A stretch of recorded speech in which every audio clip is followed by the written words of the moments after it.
Bismillahirrahmanirrahim. Assalamualaikum warahmatullahi wabarakatuh.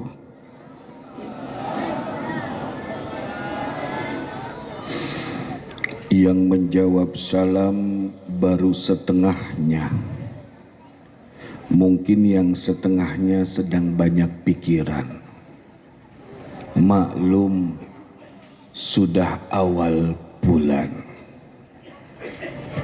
Apalagi yang punya cicilan. Assalamualaikum warahmatullahi wabarakatuh.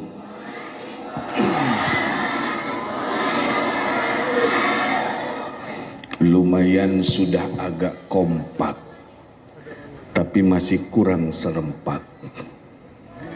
Assalamualaikum warahmatullahi wabarakatuh.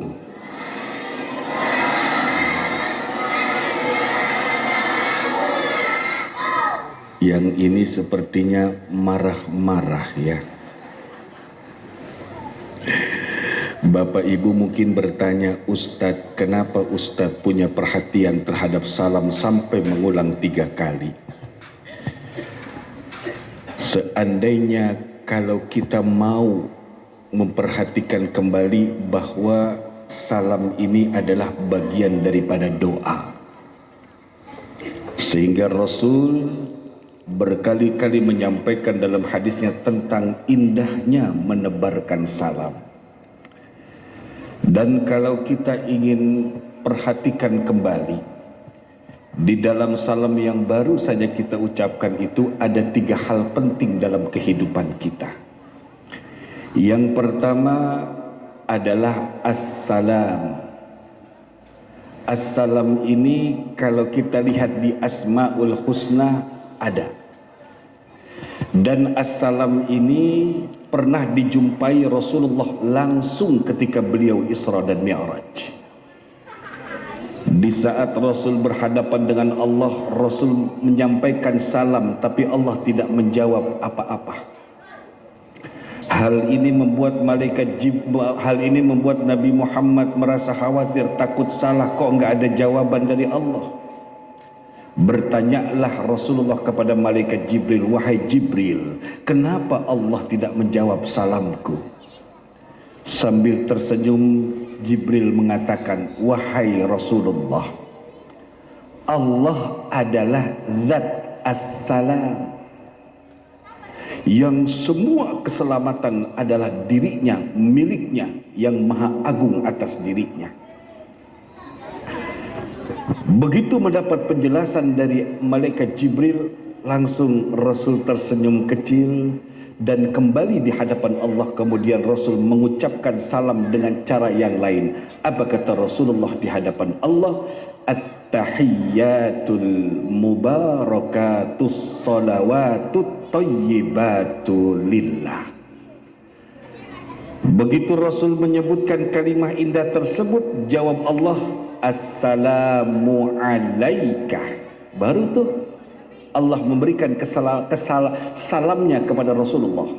Assalamu alaika ayyuhan nabiyyu wa rahmatullahi wa barakatuh. Lihat, assalamu alaika tambahannya ayyuhan nabiyyu, ujungnya hampir sama dengan salam kita tadi. Nabiyyu wa rahmatullahi wa barakatuh. Ternyata assalamualaikum ini adalah kalimat yang Allah sampaikan kepada baginda Nabi, sehingga Rasul menjadikannya sebagai salam antar kita. Ternyata kalau kita bedah, ini adalah kalimat Allah kepada Nabi Muhammad. Di saat mendapatkan sanjungan yang tinggi dari Allah, assalamu alayka ayyuhan nabi wa rahmatullahi wa barakatuh, apa jawab Rasul? Indahnya Rasulullah tidak pernah lupa dengan umatnya. Jawab beliau, assalamu alayna wa ala ibadillahis salihin. Keselamatan atas kami dan atas hamba-hamba yang saleh. Jelas? Jelas Ibu? Bapak jelas? Demikianlah ceramah dari saya. Mudah. Tadi jawabnya jelas Bapak.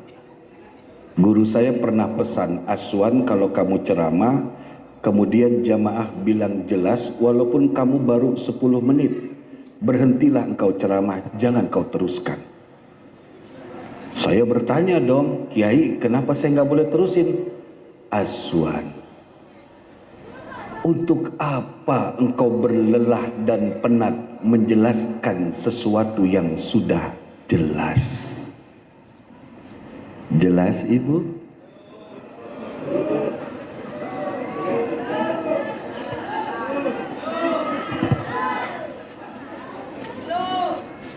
Pak Kecil, ini contoh warga Bapak yang enggak jelas.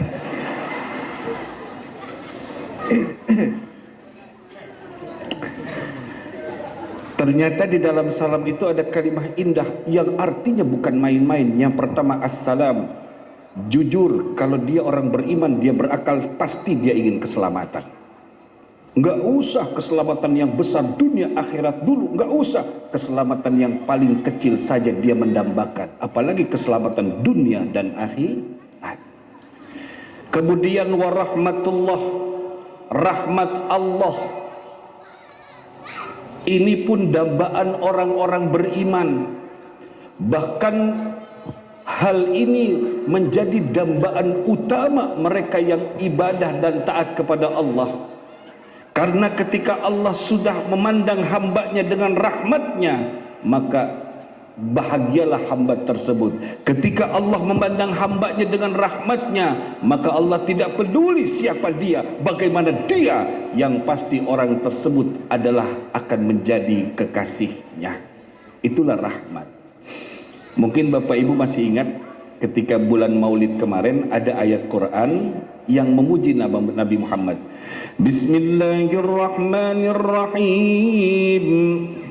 Laqad kana lakum fi rasulillahi uswatun hasanah. Telah ada pada diri Rasulullah suri tauladan yang baik. Buat siapa? Yang pertama, liman kana yarjullah,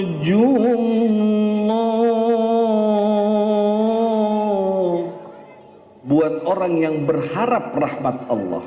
Jadi kalau benar engkau mendamba Rasulullah, kalau benar engkau ingin mengikuti akhlak Rasul, kalau benar engkau cinta kepada Rasul, kalau benar engkau ingin bersama Rasul, pasti engkau berharap rahmat Allah.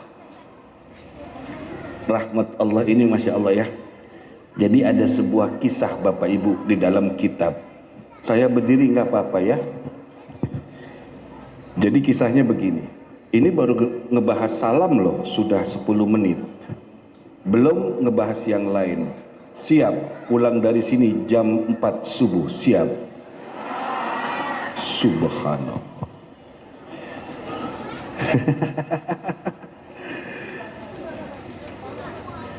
Kalau kata orang Melayu sebelah sana, Pak Ubay kesenggol baskom, lebay.com.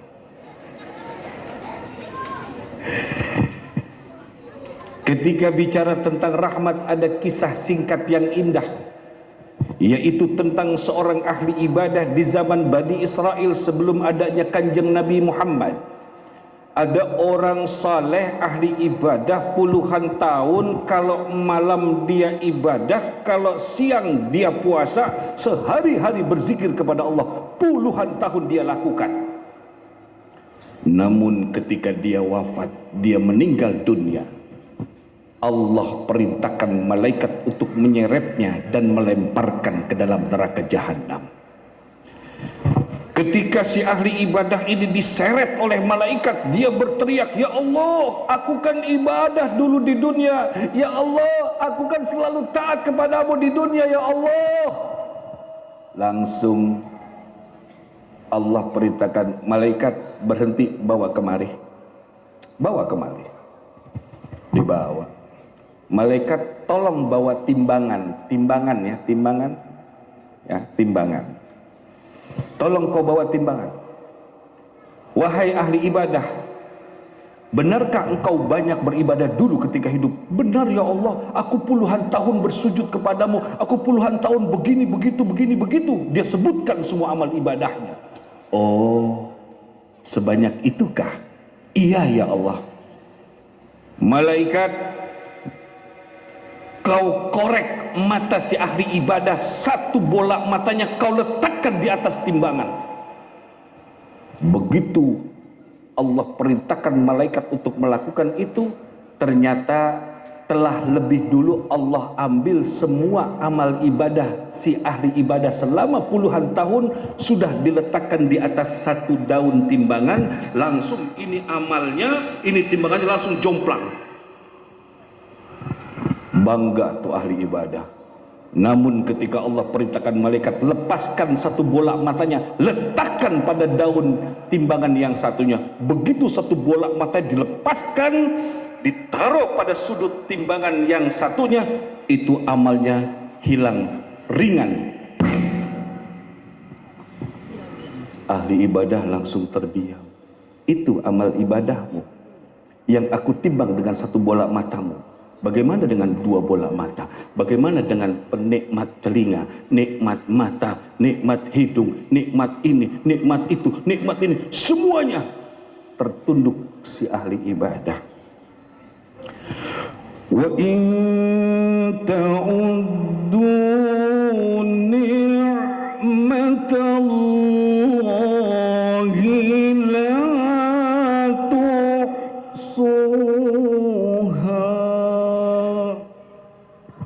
Mau coba-coba kau hitung nikmat Allah, gak bakal terhitung. Diseretlah si ahli ibadah kembali menuju neraka. Namun namanya ahli ibadah, dia orang alim, dia baru sadar kesalahannya. Begitu sedang diseret, dia mengaku salah, dia berteriak, ya Allah, bukan ibadahku yang memasukkan aku ke dalam surga, bukan amalku yang mendapatkan keridhaan darimu, tapi rahmatmu ya Allah. Begitu Allah dengarkan si ahli ibadah menyebut rahmatmu, malaikat berhenti, bawa dia ke dalam surga. Akhirnya dimasukkan ke dalam surga. Nabi Muhammad yang kita tahu ibadahnya sedemikian dahsyat, tapi yang dia harapkan cuma satu dari Allah, kasih sayangnya. Hadisnya ada tentang hal ini, ya, tentang hal ini jelas oleh kanjeng Nabi besar Muhammad sallallahu alaihi wasallam. Nah, yang terakhir, wa barakatuh, berkah. Berkah ini Bapak Ibu enggak selalu harus kaya harta, atau enggak selalu harus kekurangan harta atau miskin, tapi namanya berkah. Begitu Allah titipkan kepada makhluknya, maka kaya, kelebihan harta tidak akan membuat sombong dan tidak akan mubadir. Jika dia kekurangan harta, dia tidak merasa miskin, namun apa yang dimiliki dia rasakan cukup. Itulah berkah. Assalamualaikum warahmatullahi wabarakatuh.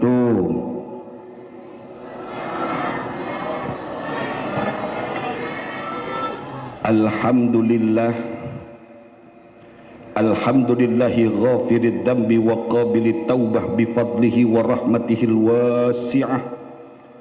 Asyhadu an la ilaha illallah wahdah la syarikalah wa la na'budu illa iyyah. Wa asyhadu anna sayyidana wa nabiyyana Muhammadan abduhu wa rasuluhu la nabiyya ba'dah. Allahumma salli wa sallim wa kallim wa barik ala sayyidina Muhammadin. Sunyi kali, Bapak, Ibu, Bu, Di belakang sana rame ya. Mana sendal saya? Boleh saya turun dari panggung? Yang di sana lehernya panjang. Dia nak tengok saya begini-begini, kasihan. Banyak di situ. Nggak apa-apa ya Pak Kecil ya, saya turun sini ya. Nah, nanti saya naik panggung lagi gitu ya. Bu, apa kabar? Ya Allah, sehat Ibu, sehat. Rahmatan lil alamin. Rahmatan lil alamin. Masya Allah, Masya Allah. Doain ya, doain. Apa kabar Ibu? Sudah makan? Saya malah belum. Ketawa kau.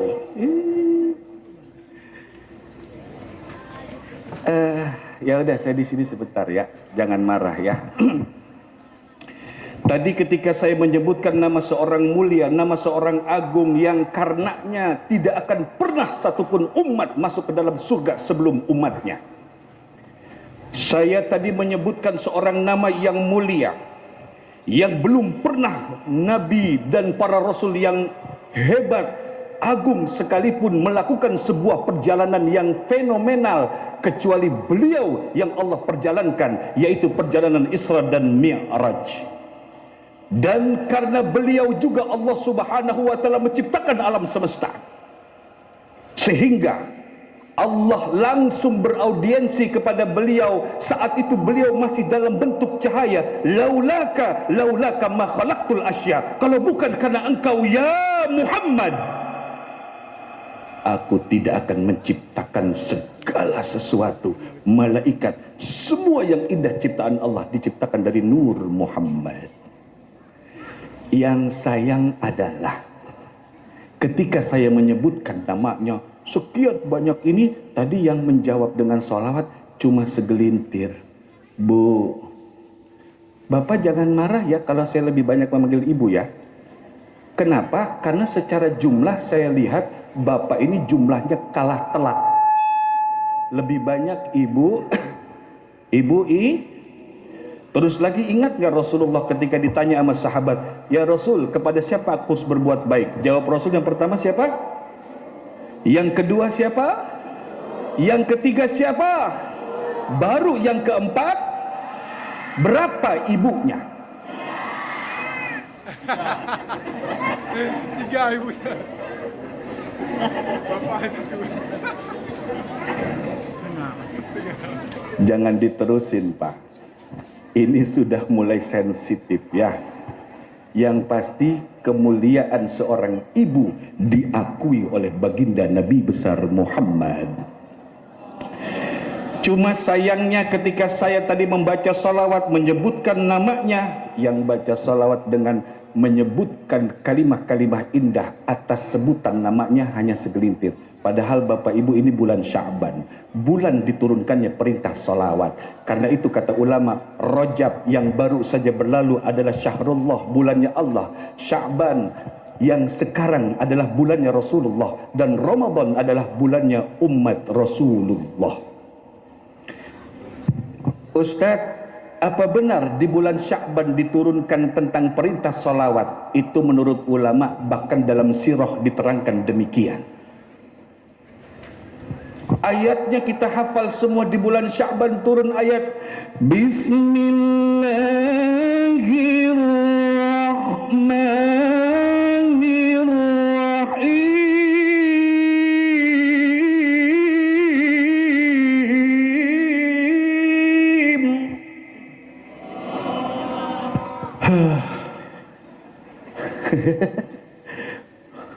Ibu emang dipikir ngaji sambil berdiri pakai suara panjang itu emang enak?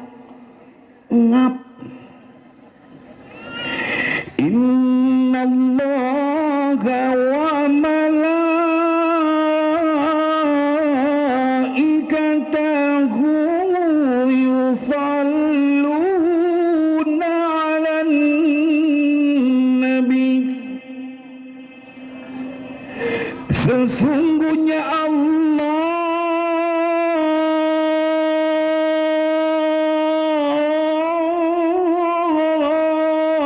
dan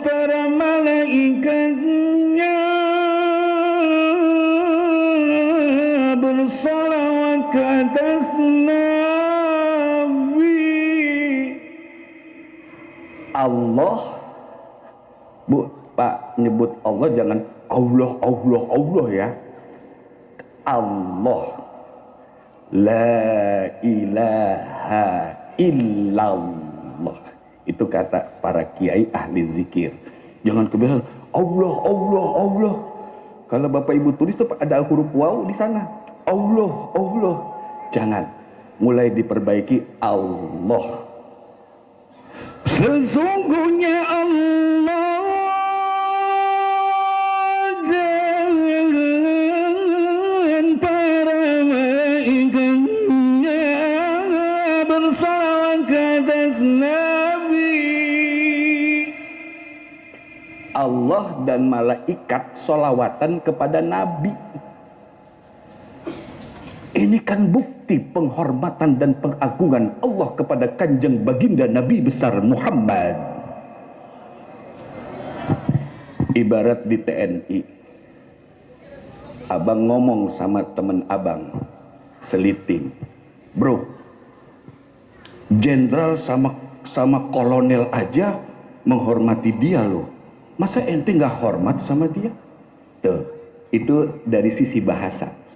Berarti kalau yang di atas menghormati seseorang di bawahnya, maka engkau pun harus hormat kepadanya. Indahnya Allah bicara tentang salawat. Ya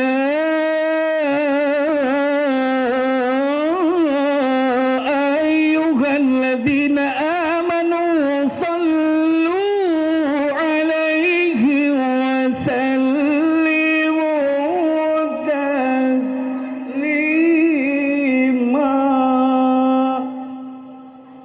Wahai sekalian yang beriman, salawat salamlah, salawat salamlah ke atasnya.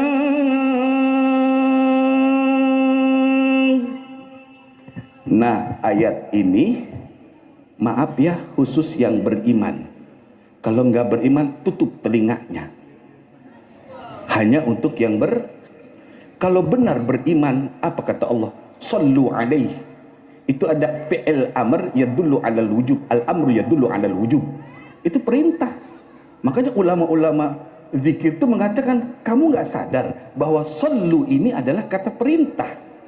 Dan yang memerintahkan zat yang tertinggi kepada baginda Nabi. Para malaikat tunduk semua. Karena kenapa? Karena dulu para malaikat dalam kitab Bada'i wad-Duhur fi Waqa'id Duhur pernah sujud kepada leluhurnya, yaitu baginda Nabi Allah Adam alaihis.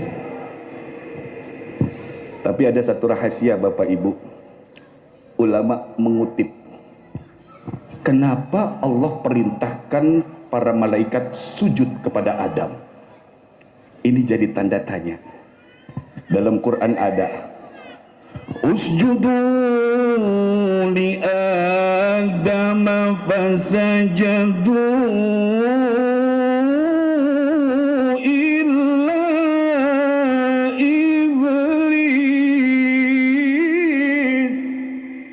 Semua sujud kepada Adam kecuali satu, iblis. Ada ulama menerangkan begini, tahu nggak kenapa Allah perintahkan sujud para malaikat kepada Adam? Bahkan yang gak sujud ditendang, dilempar, dibuang, bahkan disebut sebagai dilaknat. Ulama mengatakan begini, yang tidak kalah penting yang harus kita ketahui, kenapa malaikat diminta sujud kepada Nabi Adam?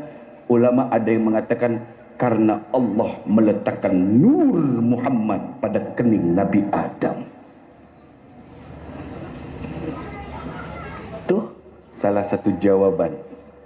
Kalau tidak ada nur Nabi Muhammad, mungkin tidak ada kemuliaan dan keagungan seperti itu. Bagaimana mungkin zat yang maha tinggi, Tuhan semesta alam, nyuruh hambanya sujud kepada hamba? Yang kata ulama, ini bukan sujud ubudiyah, bukan sujud ibadah, tapi sujud penghormatan.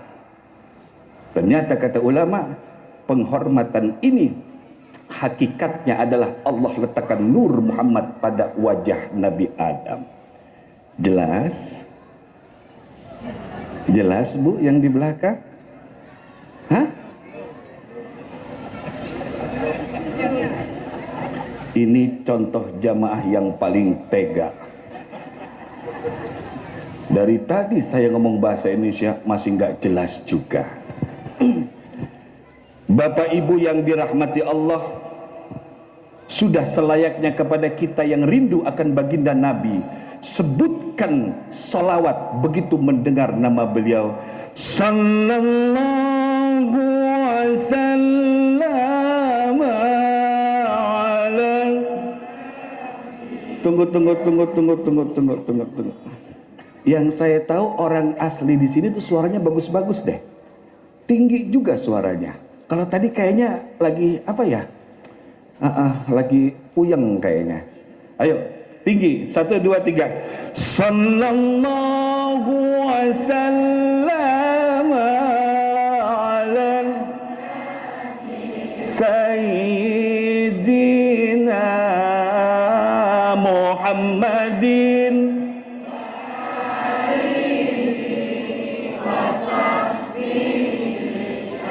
ma'ina Allah sallallahu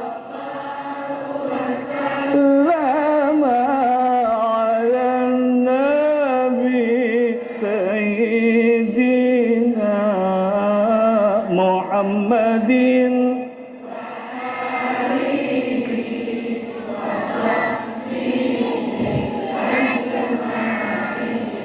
Allah sallallahu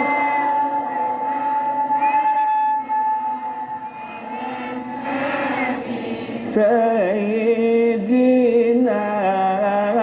Muhammadin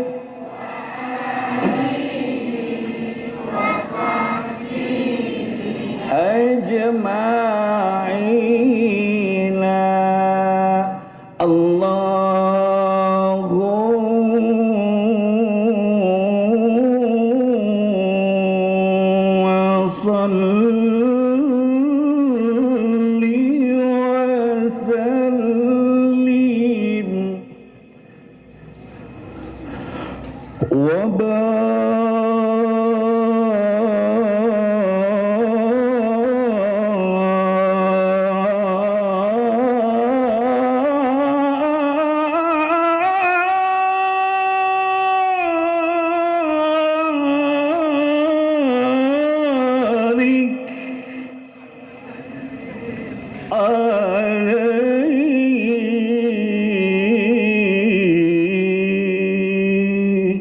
Alhamdulillah. Jadi tolong begitu mendengar nama beliau baca Bapak Ibu baca salawat sekali saja. Dengan yang sekali itu Allah bersalawat 10. Ulama pernah membahas 10 itu apa sih? Termasuk di dalamnya adalah tajdidul iman. Itu ada 10. Dan itu rahmat dari Allah. Bapak Ibu yang dirahmati Allah, jadi sebuah keyakinan buat kita. Ini bulan Sya'ban, bulan di mana kita di antara yang ulama ajarkan adalah memperbanyak salawat kepada baginda Nabi besar Muhammad wa ala alihi wa sahbihi ajma'in. Amma ba'du, yang terhormat dan yang saya muliakan kepada segenap para alim ulama, para kiai, para asatid, para abuya, para tengku, juga para sesepuh, tokoh masyarakat, tokoh budaya, tokoh agama, dan juga bapak kecil beserta seluruh staf jajaran dari pihak kepolisian, militer, dan sipil. Dan mohon maaf, jangan marah saya nggak sebutkan namanya satu-satu, saya takut salah dalam pengucapan. Namun insya Allah kebersamaan beliau-beliau dengan kita akan menjadi asbab diturunkan rahmat Allah subhanahu. Dan juga yang tidak kalah penting, wabil khusus kepada Ketua DKM beserta staf dan jajarannya yang telah bekerja keras, bekerja sama dengan Bapak Kecil beserta seluruhnya agar tercipta malam ini, yaitu malam peringatan Isra Mi'raj yang indah. Tujuannya cuma satu, apa? Agar mereka mendapat ridha Allah, asbab mereka berusaha agar kita selaku jamaah masjid ini lebih dekat lagi kepada Allah Subhanahu. Itulah kenapa kita selaku hamba yang diminta untuk bersyukur, ternyata ada orang-orang di samping kita yang menjadi sebab kita masuk ke dalam surga. Karena itu Bapak Ibu, jadilah engkau pribadi yang bisa menjadi sebab orang lain atau saudaramu masuk ke dalam surga. Dan juga yang tidak kalah penting, bapak-bapak, ibu-ibu semua yang di depan dan yang di belakang, yang kalau saya lihat wajahnya seperti wajah calon penghuni sorga. Di dalam kitab wajah penghuni sorga itu mirip kayak begini. Bener ibu, saya nggak bohong. Penghuni sorga tuh mukanya kayak gini nih. Nih, tuh kayak gitu tuh. Yaitu muka-muka penuh penderitaan.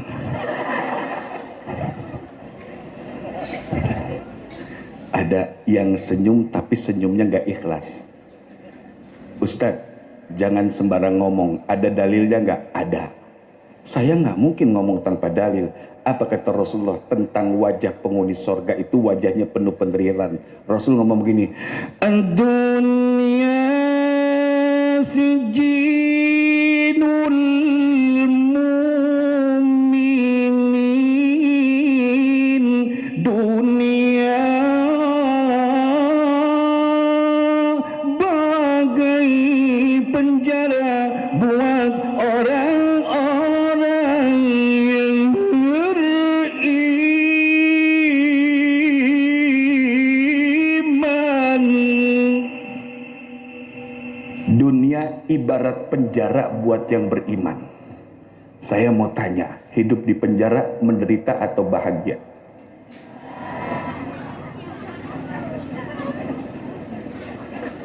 Gak usah dijelasin panjang-panjangnya, mensikat waktu. Berarti hidup bagaikan di penjara, berarti dia hidupnya Nah, dunia ini ibarat sebuah tempat, bukanlah tujuan manusia.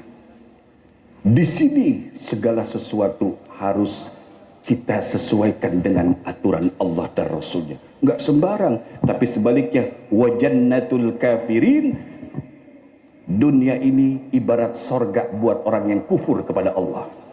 Sebaliknya begitu. Berarti wajah penghuni sorga, wajah penuh. Alhamdulillah sudah mulai ngaku.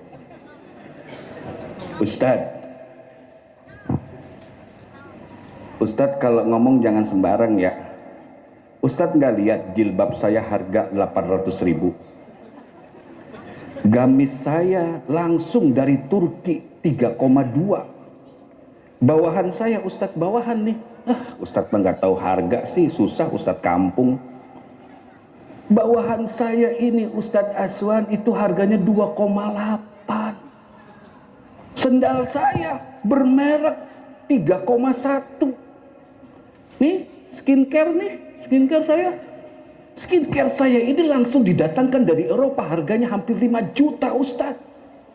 Oh, langsung saya jawab, oh, apa mungkin skincare yang mahal, baju yang berkualitas tinggi, pakaian atau sendal yang saya kenakan bermerek, nilai dan harganya mahal, apa mungkin wajah saya penuh penderitaan? Ulama menjawab, Bunda, Ibu, makin mahal pakaian yang kau kenakan, makin mahal pula skincare yang kau letakkan di pipimu. Sendalmu, gamismu, bawahanmu bermerek dan nilainya tinggi. Bukankah makin mahal, makin tinggi nilainya pakaian yang kau pakai dan kau kenakan, maka sungguh engkau makin menderita. Betul gak? Jangan betul-betul aja. Contoh skincare. anak remaja, oh tapi ibu-ibu juga pakai skincare sekarang nih banyak ya, makanya kelihatan putih-putih ya. Makanya sekarang kalau menjadi orang putih gampang. Pas skincare-nya nggak sengaja ketemu besi begini, seret ya.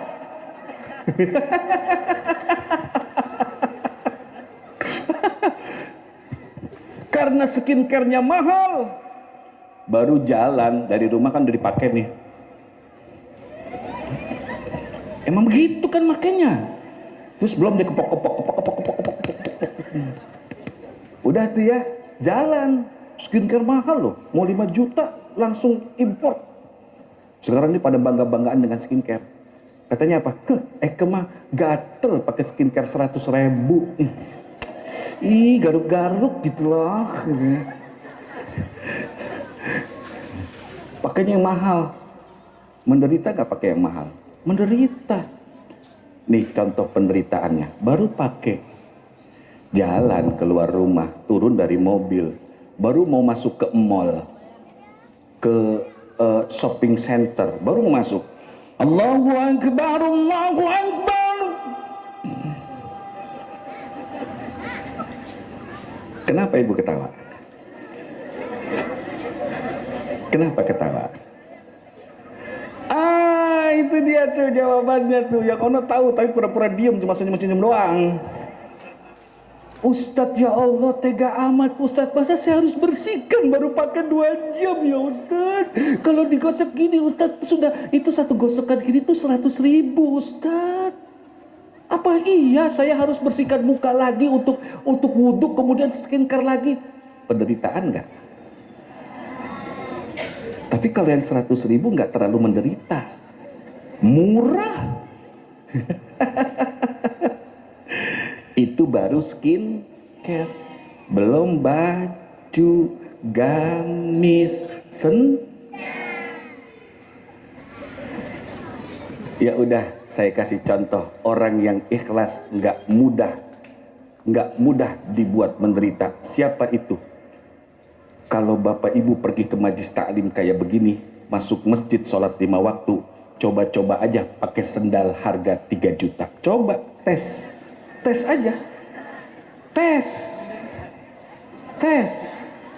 Ayo datang ke pengajian sono, pakai sendal 3 juta, sono datang. Itu paling dia duduk nggak mau dari sendal, nggak jauh dari sendal dia. Begitu orang lewat dia pelototin. Curiga ngambil sendalnya. Begitu juga sholat di masjid.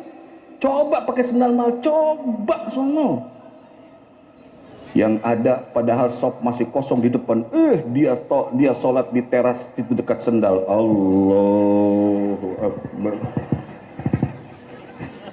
Yang saya cerita orang sebelah sana, orang sebelah Allah. Tahu nggak? Sekarang saya jelasin siapa orang paling ikhlas.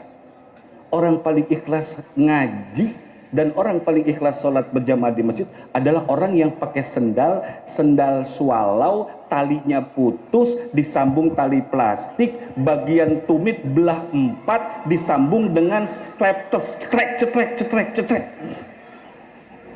Tuh orang paling ikhlas ke pengajian. Begitu sholat juga dia tinggalkan sendalnya di luar masjid, nggak nengok-nengok lagi, dia jalan aja. Di saat bubar sholat dia paling terakhir keluar. Kenapa? Ikhlas. Jalannya juga nggak ada ketakutan dia, karena dia yakin sendalnya masih.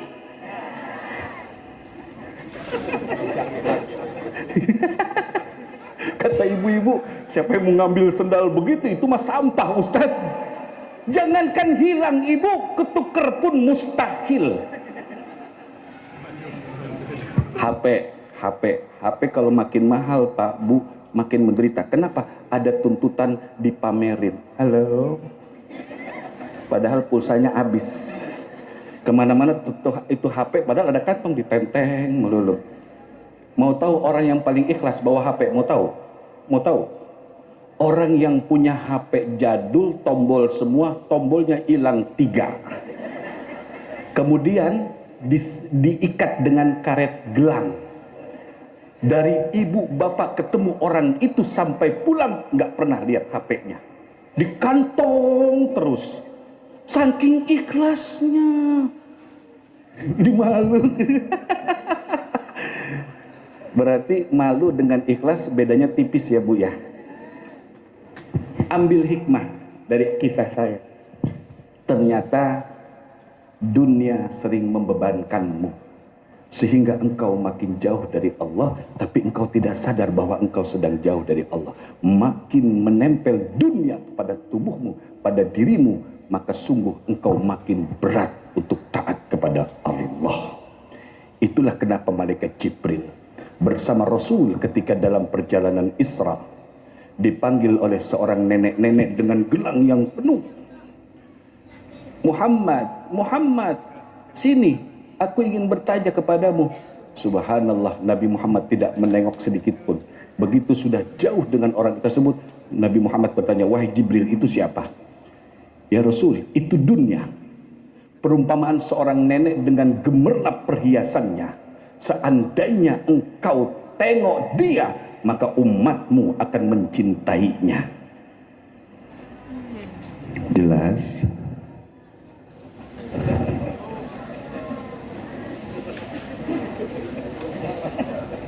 Ya udah, saya kembali ke situ dah. Habis di sini sama di sono sama aja nggak jelas. Bapak Ibu yang dirahmati Allah, perjalanan Isra dan Mi'raj Nabi besar Muhammad sallallahu alaihi wasallam diabadikan dalam ayatnya. Bismillahirrahmanirrahim. Subhanalladzi asra bi'abdihi lailan minal masjidil haram ilal masjidil aqsa alladzi barakna hawlahu linuriyahu min ayatina innahu huwas sami'ul basir.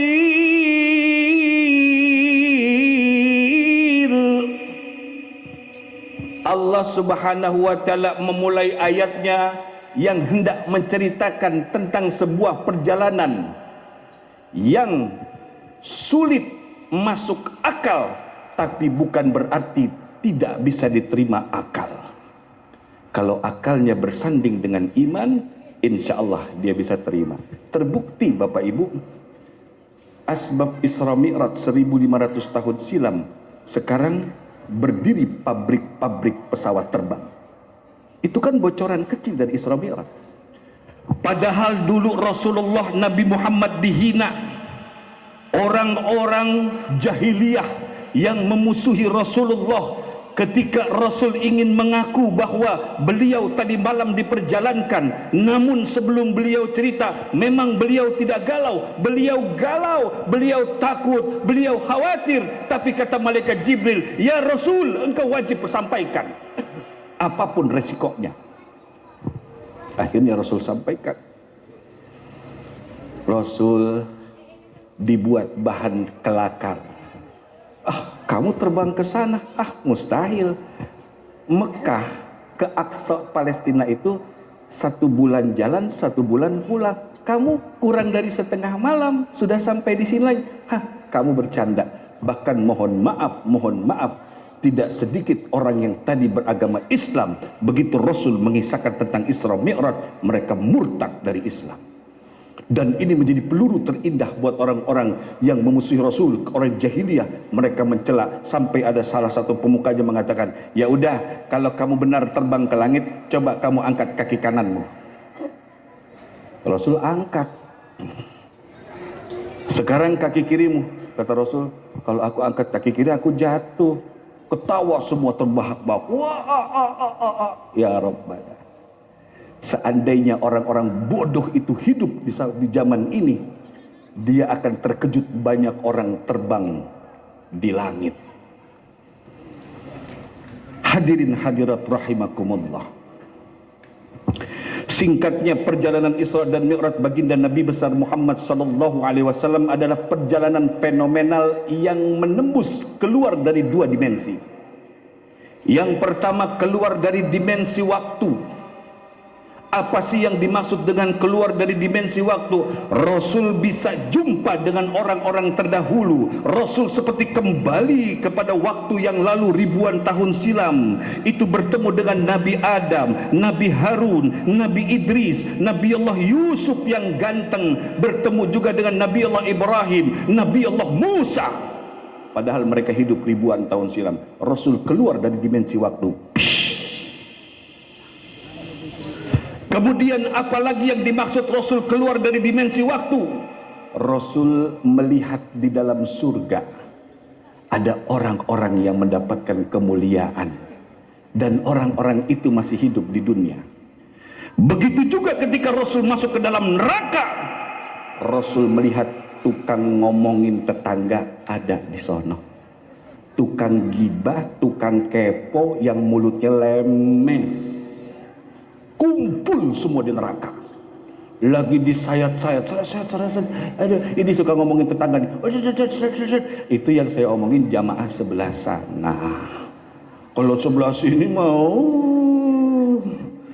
ya. Rasul bisa melihat siksa-siksa orang-orang yang melakukan kedurhakaan di masa ini, tapi Rasul melihat di dalam neraka mereka sedang disiksa saat itu. Jadi ini juga rahasia kenapa Allah Subhanahu wa taala dalam sebuah hadis Bukhari Muslim, Allah mengeluarkan dari punggung Nabi Adam itu seperti butiran bercahaya dari kanan, butiran hitam gelap dari kiri. Siapa butiran bercahaya? Ini calon penduduk sorga, dan yang kiri adalah penduduk neraka. Dan kata Rasul, kebanyakan penduduk neraka adalah wanita.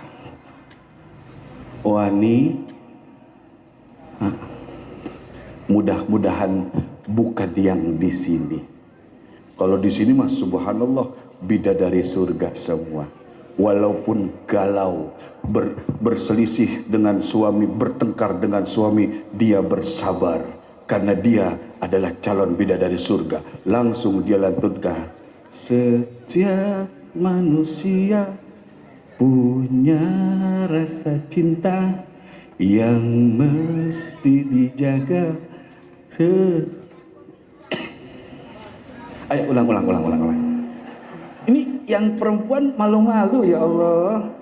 Ustadz, nyanyi boleh nggak? Boleh, kalau saya pendapat boleh dari kiai-kiai. Kenapa? Selama nyanyi tersebut tidak melalaikanmu, tidak melupakanmu, dan tolong ingat suara jangan keras-keras, santai aja bro.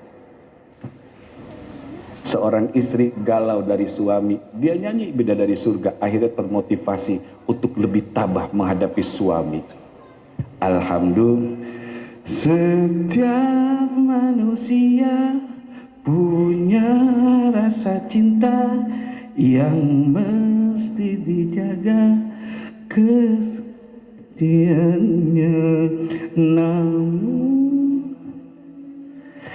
insan tak saat dusta mampir takhta, ku inginkan dia yang dan mampu menjaga kemurniannya.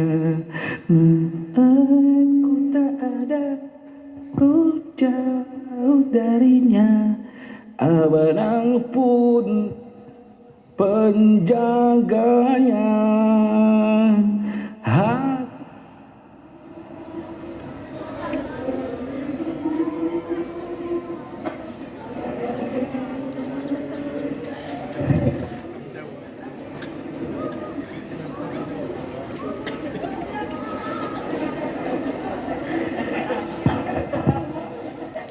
Ternyata bukan hanya nadanya yang berantakan, tapi liriknya pun ancur-ancuran. Nggak apa-apa kalau kata Ustadz Taat, niat seseorang itu lebih baik dari amalnya, ya. Yang penting tadi niatnya nyanyi lagu Bidadari Surga, kenyataannya begitu, nggak apa-apa. Alhamdulillah. Jadi Rasulullah Shallallahu Alaihi Wasallam keluar dari dimensi waktu dan ruang. Kalau ruang, Rasulullah itu berpindah ke tempat-tempat yang agung dan mulia, dan itu bukan seperti di dunia. Bahkan Rasul tembus ke Sidratul Muntaha. Bapak Ibu, ada beberapa poin yang harus kita perhatikan, bahwa belum pernah ada nabi dan rasul satupun juga yang Allah berikan kehormatan sedemikian. Selain itu juga para nabi dan rasul yang punya kemuliaan mukjizat yang hebat seperti Nabi Musa dapat membelah lautan yang luas. Rasul membelah kehebatan langit sampai ke Sidratul Muntaha berjumpa dengan Allah. Bahkan Allah buktikan tubuh Rasulullah lebih kuat daripada tubuh malaikat Jibril. Ketika Rasul dihantar dari langit pertama, kedua, ketiga, keempat, kelima, keenam, ketujuh, begitu mau ke Sidratul Muntaha, apa kata Jibril? Ya Rasul, aku sampai di sini saja.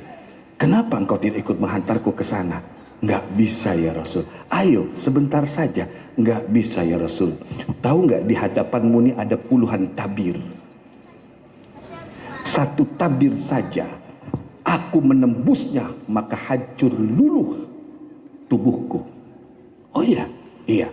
Padahal Bapak Ibu, di dalam kitab ulama terdahulu, malaikat Jibril ini adalah malaikat terbesar dengan kekuatan yang dahsyat. Bahkan bila ada satu sayapnya ditebarkan, maka ujung timur dan ujung barat tertutup. Padahal sayap sebelah kanan malaikat Jibril jumlahnya 360, kiri 360. Tidak kuat masuk kepada tabir-tabir untuk berjumpa dengan Allah Subhanahu wa taala.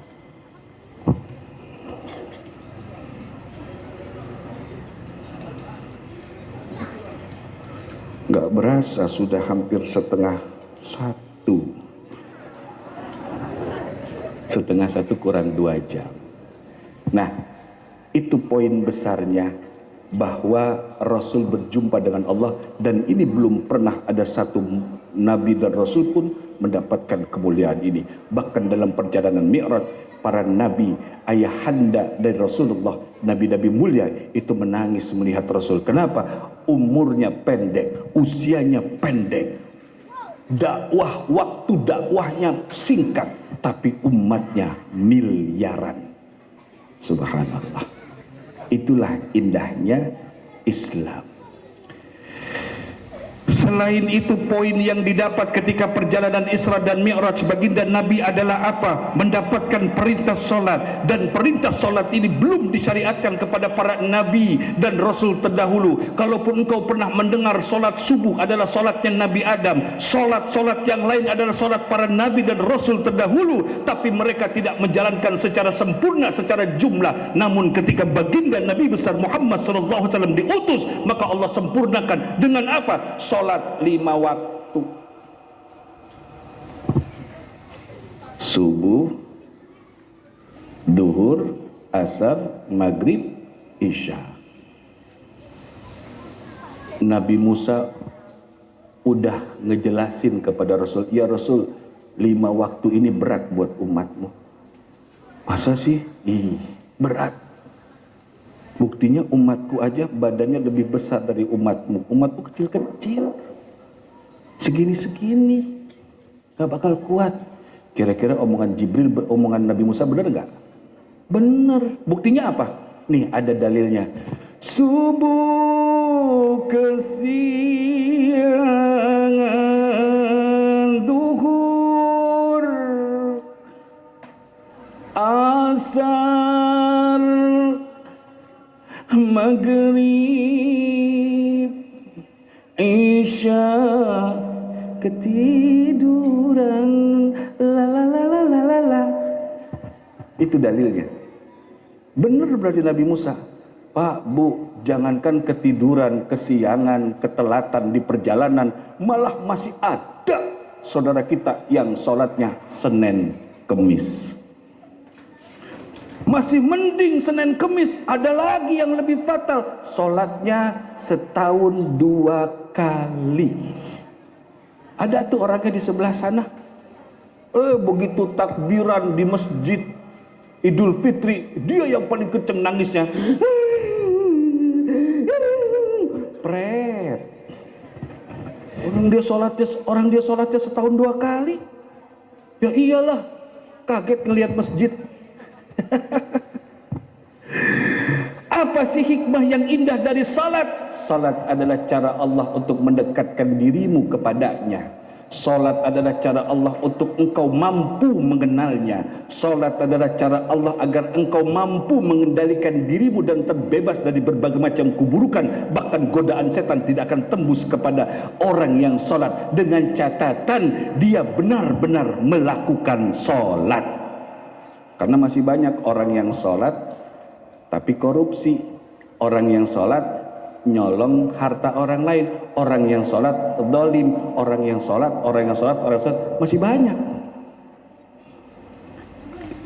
Mereka yang benar-benar melakukan sholat adalah yang mendirikan sholat, mendirikan hukum-hukum Allah di hatinya, dan dia ketika dia sholat dia melakukan mi'raj kepada Allah. Itu orang yang benar-benar sholat. Bapak Ibu, batas minimal seorang hamba yang beragama Islam adalah apakah dia sholat atau tidak. Selain itu, dengan sholat engkau mampu memahami diri dan engkau mampu memahami temanmu. Orang sholat di masjid, Bapak Ibu, ada ilmunya sebenarnya. Bapak Ibu sholat sendiri atau di masjid berjamaah, itu ada ilmu. Minimal ilmunya satu. Apakah engkau masih merasa sholatmu lebih baik daripada saudaramu? Takbiratul ihrammu. Ada orang habis sholat subuh, zikiran, habis zikir, isyraq jam berapa di sini? Jam 6:30 ya? Oke. Padahal belum isyraq, habis zikiran keluar yang ikut sholat berjamaah dari awal. Ada yang telat datang, dia malu banget telat. Aduh maafin saya telat. Padahal kita nggak nanya, aduh maafin saya telat. Mata kita langsung telat sholat. Nih kayak saya nih, sebelum azan udah di masjid. Dia gagal memahami arti sholat.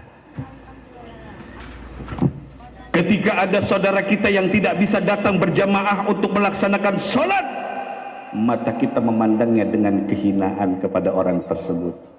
Dia merasa lebih sholat. Pak, Bu, dalam sebuah kisah dalam kitab Sarah Hikam, salah satu ceritanya adalah seorang ahli ibadah satu ketika dia telat sholat, dibuat Allah telat. Ketika dia telat sholat, dia di sop paling belakang, selesai sholat dia menangis.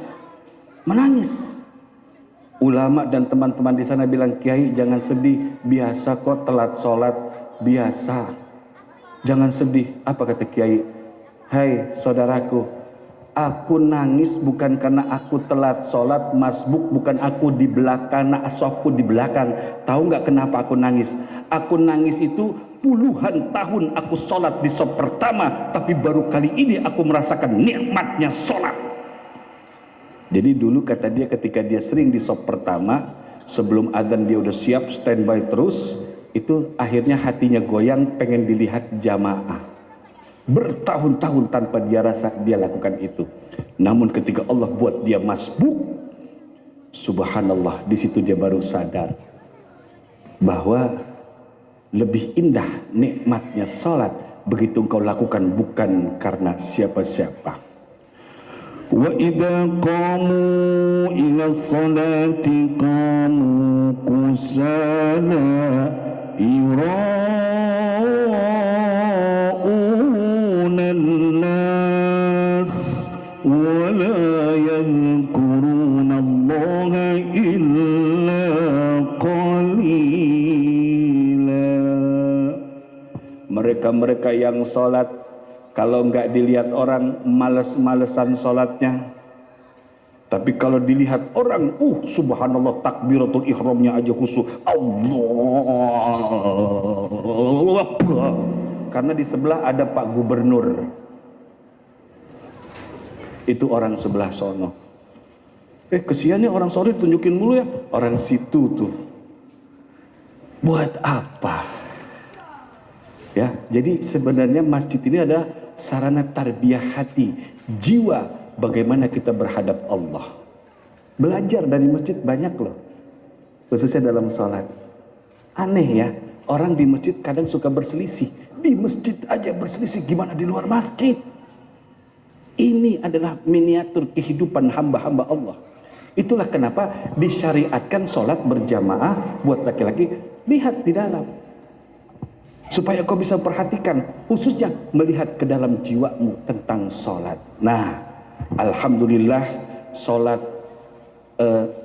momen turunnya sholat telah berlalu. Sekarang persiapan menuju Ramadan. Bapak Ibu, nanti menjelang Ramadan tolong persiapkan jiwa dan mental. Yang kedua, arahkan dan ajarkan kepada anak-anak tentang kemeriahan puasa Ramadan. Yang ketiga, sampaikan kepada mereka kisah-kisah yang indah tentang Ramadan orang-orang terdahulu. Sampaikan dengan bahasa yang ringan. Yang keempat, jadilah engkau contoh terbaik dalam bulan Ramadan. Lagi puasa, jaga ini, pikiran, hati, serta seluruh organ tubuh kita. Kenapa? Begitu engkau menyimpang, walaupun engkau sedang dalam keadaan lapar dan dahaga, apa kata Rasulullah? Allah Subhanahu wa ta'ala tidak perlu kepada puasa seorang hamba selama dia tidak bisa menjaga mulutnya, lidahnya. Walaupun dia saat itu lapar dahaga karena tidak makan dan tidak minum, Allah nggak perlu sama puasanya. Mungkin secara hukum sah, dia sah puasa, tapi dia mengalami kekosongan hikmah daripada Ramadan. Bu, di bulan Ramadan ibu ini makhluk Allah yang paling penting. Di bulan Ramadan ibu adalah pemegang kekhusyuan dan kualitas ibadah keluarga ibu. Di bulan Ramadan, wahai kaum wanita, sungguh jasamu sangat besar di hadapan Allah. Untuk apa? Untuk orang-orang kesayanganmu, agar mereka bisa melaksanakan ibadah berpuasa di siang hari. Wahai bunda, mungkin pekerjaanmu akan banyak, mungkin lelah, mungkin penat, mungkin menguras tenaga, sedangkan engkau pun masih diperlukan untuk melaksanakan ibadah-ibadah sunnah yang lain. Namun berusaha semaksimal mungkin Allah yang akan memberikan engkau kebaikan dunia akhirat. Dan mudah-mudahan kita semua panjang umur, masuk ke bulan Ramadan, keluar dari bulan Ramadan dalam keadaan suci, bersih dari dosa. Sebab itu dari sekarang diajarkan Rasul, Allahumma barik lana fi Rajaba wa Sya'bana wa balligh. Itu doa untuk keberkahan Rajab dan Sya'ban. Namun di ujung doa tersebut adalah ajaran Rasulullah kepada kita, minta panjang umur kepada Allah di bulan Ramadan. Panjang umur dalam keadaan sehat walafiat, duit banyak. Betul, minta sama Allah jangan tanggung-tanggung. Minta sehat walafiat, duitnya banyak. Kalau bulan Ramadan menjelang lebaran duit nggak ada, yang sehat bisa sakit. Tapi Bapak Ibu, bukan berarti semata-mata Ramadan itu untuk uang, tidak. Ibadah saja, nanti Allah yang akan memberikan rizki. Kenapa? Karena Nabi Muhammad ketika di penghujung Sya'ban berkhutbah, apa kata Rasul? Di bulan Ramadan, bulan ditambahkan rizki. Supaya rizki kita makin bertambah, yuk Bapak Ibu, kita jelaskan di sini bahwa saya kemarin ini dibawa oleh lembaga ini nih, namanya Lembaga Abdurrahman Mutawakkili. Nih ya, ini lembaga aneh bin unik. Kenapa Ustadz? lembaga ini punya pesantren nggak bagus, nggak keren, cuma 2 lantai. Yang lebih dahsyat tuh di dalamnya ada siapa Ustadz? Di dalamnya ada anak-anak bocah, anak-anak kecil, usia sekolah. Ternyata mereka yatim piatu, duafa dan masakin. Ada di antaranya yang kehilangan orang tua saat COVID-19. Jadi asal muasal pendirian pondok ini adalah COVID-19. Begitu COVID lagi merebak, ada seorang ustadz mendekati anak-anak yang sedang duduk-duduk di jalan. Ditanya, "Nak, kamu nggak sekolah?" "Saya sekolah ustadz." "Kamu?" "Saya malah pesantren ustadz." "Loh, terus kok masih begini, bukan masuk ke pesantren lagi?" "Apa?" katanya.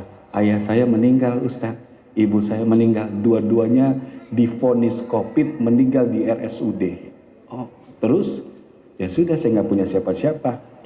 Pelan-pelan beliau bawa ke rumahnya, ngobrol dengan ustadz-ustadz yang lain. Akhirnya wasilah itu terbangunlah pondok pesantren sederhana. Jadi Bapak Ibu kalau ada punya di sini anak-anak yang kurang anak yatim atau gimana ya udah gini aja, yang gampang aja, nggak usah ribet-ribet, bawa ke sini, catat alamatnya. "Ustadz, bayar nggak?" "Gratis. Makan minum semuanya, bahkan kebutuhan dia sekolah, belajar, ibadah gratis." Insya Allah si yatim ini akan dididik di sana, mudah-mudahan sampai 6 tahun 30 juz. Tadinya dia datang dalam keadaan hina, insya Allah keluar menjadi seorang yang berilmu. Nah Bapak Ibu, inilah salah satu contoh saudara kita yang Allah Subhanahu wa Ta'ala titipkan tanggung jawabnya kepada kita. Untuk lebih jelasnya silakan Ustadz Sa'ad Al-Mahmudi untuk menjelaskan lebih detail lagi. Bapak Ibu jangan pulang dulu ya, nanti kita berdoa di penghujung acara, kita berdoa kepada Allah asbab mereka-mereka yang beramal saleh, mudah-mudahan Allah akan jawab doa-doa kita. Mungkin ada yang galau, ada yang lagi kurang harmonis, atau lagi bermasalah, atau lagi punya masalah dengan keluarga, saudara atau apa, atau yang mungkin lagi menderita sakit fisik atau sakit hati, atau mungkin sedang mengalami beberapa ganjalan. Yuk mudah-mudahan asbab amal soleh saudara kita, bila kita doa bersama dengan mereka, Allah ijabah mereka, maka Allah juga akan mengijabah doa kita, sebagaimana para ulama mengajarkan begitu. Silakan Ustadz Sa'ad di mana? Sa'ad Al-Mahmudi.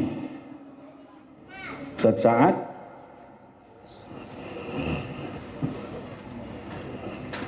Ada. Subhanallah, Ustadz Sa'ad habis zikrullah. Itulah orang-orang soleh ya, tidak mau melepaskan waktu kecuali dia berzikir kepada Allah. Nah Bapak Ibu jangan lupa banyak-banyak zikir supaya tenang pikir, jangan puyeng. Zikir, selamat hati kita. Silakan silakan. Baik Ibu Bapak jamaah yang dimuliakan Allah Subhanahu wa Ta'ala, terima kasih Ustadz berikan kesempatannya. Baik Ibu, sebelum ditutup dengan doa oleh Ustadz dan nanti doa bersama buat kita semua. Waliullah santrinya masih ada, pesantrennya besar dan dia banyak sekali nampak kekeramatannya. Apa doa beliau untuk supaya kita diberikan kecukupan rizki? Ingetin ya, kita doa bareng-bareng ya. Bismillahirrahmanirrahim. Ayo semuanya ikutin, tapi langsung hafalin ya. Bismillahirrahmanirrahim. Bismillahirrahmanirrahim. Allahumma rzuqni kifafa. Allahumma rzuqni kifafa. Ulang lagi, 1, 2, 3. Allahumma rzuqni kifafa. Wa haqqiq rojai. Wa haqqiq rojai. Birahmatika ya arhamar rahimin. Birahmatika ya arhamar rahimin. Ulang lagi, jangan lupa baca dalam setiap doa berkali-kali nggak apa-apa.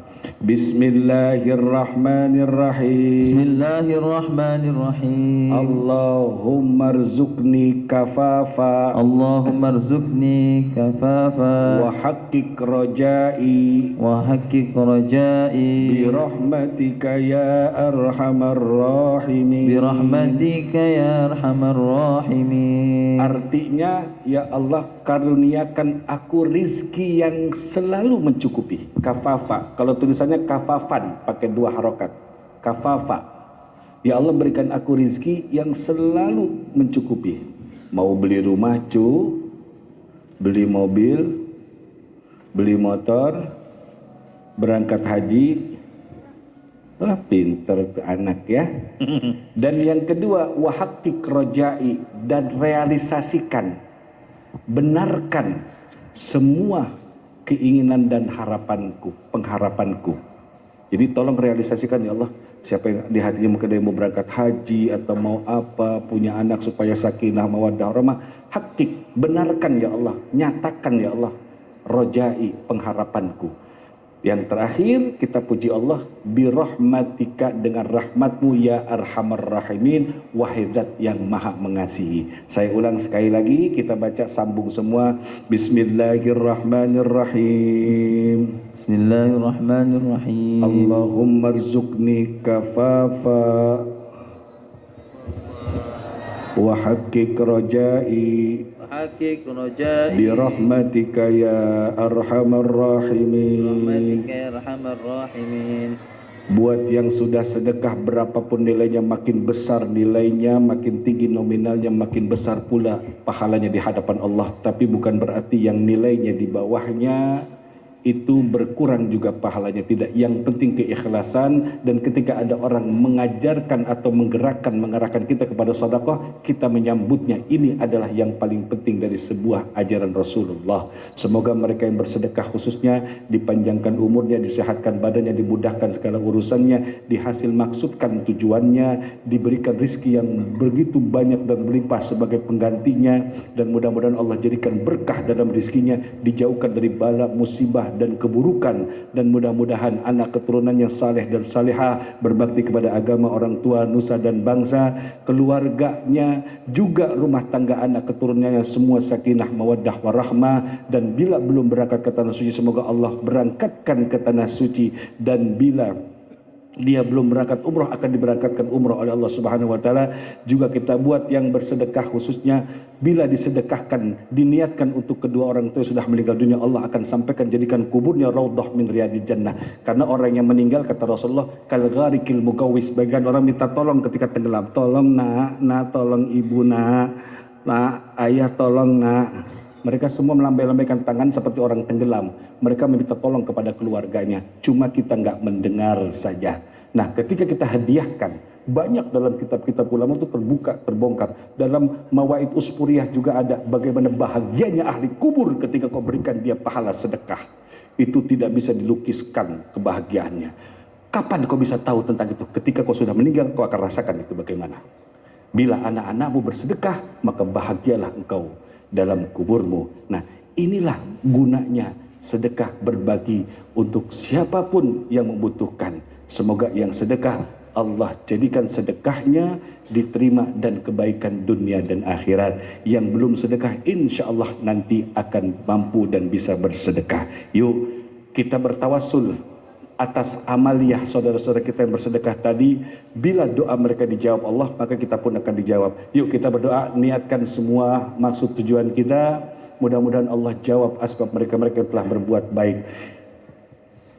Ala hadihin niyah wa ala kulli niyatis salihah wa ila hadratin Nabi Mustafa Muhammad Rasulullah al-Fatihah.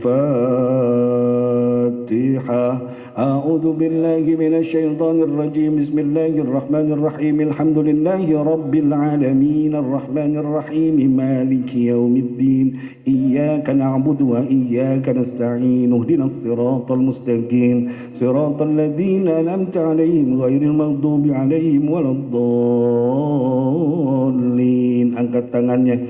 آمين آمين يا الله يا رب العالمين. اللهم بحق الفاتحة وسر الفاتحة بكرامة الفاتحة بمعجزة الفاتحة وبركة الفاتحة بشفاعة الفاتحة. آمين. يا فارج الهم ويا كاشف الغم يا من لعبدي يغفر رحم ودافع البلاء يا الله. اللهم اجعل جمع هذه الجمال مرحومة فرقنا تفرقا معصومة. اللهم اسألك الهدى والتقى والعفاف والغنى، نسألك البقاء والجنة ونعوذ بك من سخطك والنار. اللهم إنك عفو كريم تحب العفو فاعف عنا يا كريم. اللهم أعنا على ذكرك وشكرك وحسن عبادتك. اللهم إنا نسألك العفو والعافية والمعافاة الدائمة في الدين والدنيا والآخرة. اللهم تقبل منا صلاتنا وركوعنا وسجودنا وعبادتنا وصدقاتنا برحمتك يا أرحم الراحمين. اللهم بلغنا وإياكم إلى بيت الله الحرام وزمزم والمقام ومشعر الحرام وزيارة نبينا محمد أفضل الصلاة والسلام. اللهم بارك لنا في رجب وشعبنا وبلغنا رمضان وحسن مقاصدنا. اللهم اغفر وارحم لميتنا أهلنا واغفر لهم وارحمهم وعافهم واعف عنهم واجعل الجنة مثواهم. ربنا هب لنا من أزواجنا وذرياتنا قرة أعين واجعلنا للمتقين إماما. ربنا اغفر لنا ذنوبنا وذنوب والدينا وارحمهم ربنا صغارا. رب اجعلنا مقيم الصلاة ومن ذرياتنا ربنا وتقبل الدعاء. ربنا آتنا في الدنيا حسنة وفي الآخرة حسنة وقنا عذاب النار. وصلى الله على سيدنا محمد النبي الأمي وعلى آله وصحبه وسلم. سبحان ربك رب العزة عما يصفون وسلام على المرسلين والحمد لله رب العالمين. صلوات sama-sama. Allahumma salli ala sayyidina Muhammadin bil qulubi wa dawa'iha wa afiyatin abdani wa shifaiha wa nuril absari wa diya'iha wa ala alihi wa sahbihi wa sallim. Buat yang sudah sedekah, tidak ada kata yang paling pas untuk mereka kecuali hanya mengharap Allah jazakumullah ahsanal jaza. Buat ketua DKM, Bapak Kecil dan juga para sesepuh tokoh masyarakat, para kiai, kemudian Ustadz Ramli beserta seluruh para ulama, para asatidz, terima kasih, terima kasih, terima kasih. Mohon maafkan kami, mohon maafkan kami. Wallahul muwaffiq liaqwamit thoriq. Assalamualaikum warahmatullahi wabarakatuh. Waalaikumsalam warahmatullahi wabarakatuh. Terima kasih juga saya mewakili yayasan atas bantuannya, infaknya yang terbaik dari Allah Subhanahu wa taala. Dan kami mohon mundur diri juga daripada tim untuk pulang karena hari ini adalah di terakhir. Bagi Bapak yang masih mau sedekah, hubungi tim kita saja.